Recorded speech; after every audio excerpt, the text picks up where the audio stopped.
International bodies like the ICC arose in the wake of the Holocaust.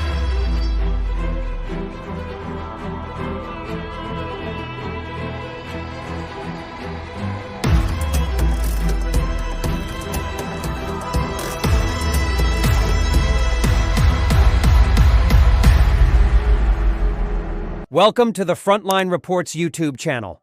The fighting in the Middle East started early this morning. Hamas has started this war, and some aggressor groups are supporting Hamas. For months, Israel has been dealing with Hezbollah, the Iranian-backed aggressor group that says it supports Hamas. Hezbollah has been carrying out its brutal attacks for months, mostly from Lebanese towns. Because of its location, Lebanon was seen as the best place for attacks. After Israel successfully repelled all attacks from there, Hezbollah made a change today. However, Hezbollah still failed to achieve its goal. Let's take a look at what happened. This afternoon, members of Hezbollah tried to attack Israel near Mount Harif, west of Mitzpe Ramon in southern Israel. However, Israel opened fire on a large number of the attackers as they approached the Israeli-Egyptian border. According to the IDF, several of the suspects were shot. Hezbollah thought it was acting in secret. However, Israeli scouts immediately recognized the enemy's approach and intervened. Hezbollah was very disappointed that this attempt also failed. As Israel battles its enemies, many senior officials continue to push for a ceasefire. Yesterday, U.S. Secretary of State Antony Blinken met in Amman with senior Jordanian leaders and the UN humanitarian coordinator for Gaza in an effort to broker a ceasefire agreement between Israel and Hamas and provide more aid to the Gaza Strip. Prior to his meeting with Sigrid Kaag, the UN humanitarian and reconstruction coordinator in Gaza, Blinken held separate meetings with Jordanian Foreign Minister Ayman Safadi and King Abdullah II. In his meeting with Abdullah, Blinken discussed efforts to reach a ceasefire that would lead to the release of the hostages and stressed the need for Hamas to accept the proposal on the table. Blinken also discussed ongoing diplomatic efforts to achieve lasting peace in the region, including a path to an independent Palestinian state with security guarantees for Israel. Blinken thanked Abdullah for Jordan's leadership in facilitating the delivery of humanitarian assistance, including through joint U.S.-Jordanian airlifts, which to date have delivered over 1,000 tons of humanitarian aid to Palestinians in Gaza. The two leaders discussed joint efforts to accelerate the flow of additional urgently needed aid from Jordan to Gaza by land. Blinken also praised the king's commitment to economic modernization and vital public sector reforms. Before meeting with Kaag, Blinken met with Palestinians from Gaza at the Humanitarian Affairs Coordination Office. Blinken told Kaag that he looked forward to hearing directly from him, adding, "The whole team is doing extraordinary work to ensure that people in Gaza get the help, support, and assistance they need." During a visit to Saudi Arabia, Blinken said he was hopeful that Hamas would accept what he described as Israel's extraordinarily generous offer of a ceasefire in Gaza in exchange for the release of hostages. Blinken said in Riyadh, "The only thing standing between the people of Gaza and a ceasefire right now is Hamas. They need to decide, and they need to decide quickly." Blinken continued, "I hope they will make the right decision. We could have a fundamental change in the dynamic." A delegation from Hamas took part in talks in Egypt, trying to reach an agreement with Qatar to halt the Israeli attack and secure the release of the hostages. In Riyadh, Blinken said the United States was close to finalizing a security agreement with Saudi Arabia that would be offered if the country made peace with Israel. Blinken was speaking to an audience at the World Economic Forum. "I think the work that Saudi Arabia and the United States have been doing together under our own agreements is potentially very close to completion." He added that the two countries have been working closely together over the past month on Israeli-Saudi normalization.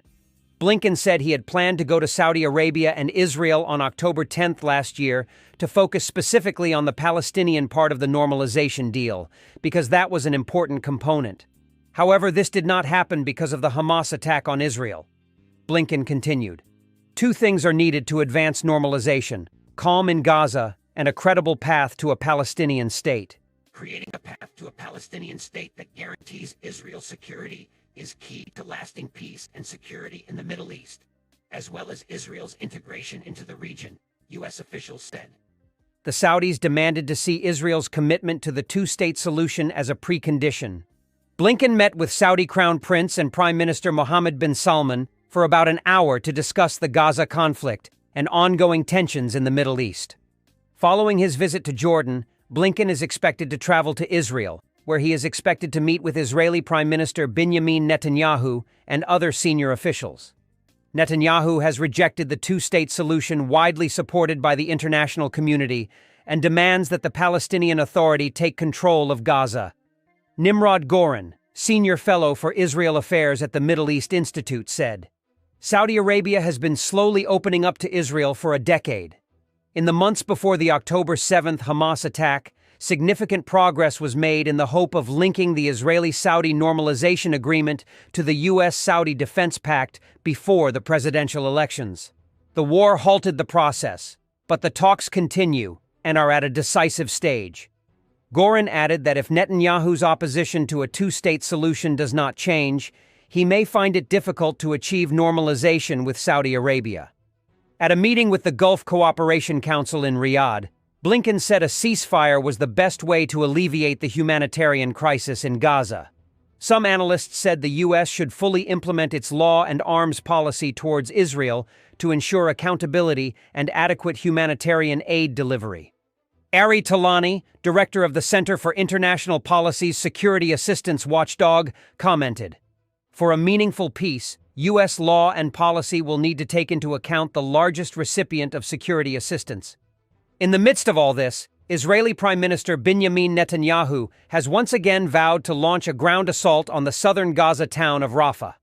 It was a move that could undermine efforts to negotiate a ceasefire agreement after 7 months of war in the Palestinian territories. With Secretary of State Antony J. Blinken visiting the region and expectations growing that Hamas and Israel could move closer to a deal, the United States, Qatar, and many other countries are pressing for a ceasefire agreement. Mr. Netanyahu has made it clear that Israel will hold out for the deal as right-wing politicians in Israel threaten to quit the governing coalition if the long-planned assault on Rafah is delayed. At a meeting with the families of hostages held in Gaza, Netanyahu declared, "The idea that we will stop the war before it has achieved all its goals is out of the question. In order to achieve complete victory, we will enter Rafah and eliminate the Hamas battalions there, with or without an agreement." Israeli officials have repeatedly said they plan to move into Rafah. But Israeli officials made it clear over the weekend that they were open to postponing it if it meant securing the release of hostages taken during Hamas's October 7th attack on Israel. One official also suggested that Israel was using the threat of an imminent military maneuver to force the armed group into a hostage deal. In anticipation of an attack, some families in Rafah were heading north towards areas of Gaza that have come under attack by Israeli forces. But the extent of the evacuation remained unclear. As of last week, more than 1 million Gazans were still sheltering in makeshift tents in the city, many of them previously displaced from other parts of the territory by Israeli shelling. American officials and other allies are pressing Israel to either refrain from an attack on Rafah or develop specific plans to minimize civilian casualties sufficiently. British Prime Minister Rishi Sunak met with Mr. Netanyahu the other day. The British leader continued to press for an immediate humanitarian pause to allow more aid and hostages to get out. Mr. Sunak said Britain's focus was on de-escalation. For weeks, ceasefire talks had ground to a halt. But Israeli officials said negotiators had reduced the number of hostages they wanted Hamas to release in the first phase of the ceasefire, raising the possibility that stalled talks could be revived. A senior Hamas official said on social media that the group was working on a new Israeli proposal. "We hope these efforts will yield a positive result as soon as possible. Thank you for tuning in."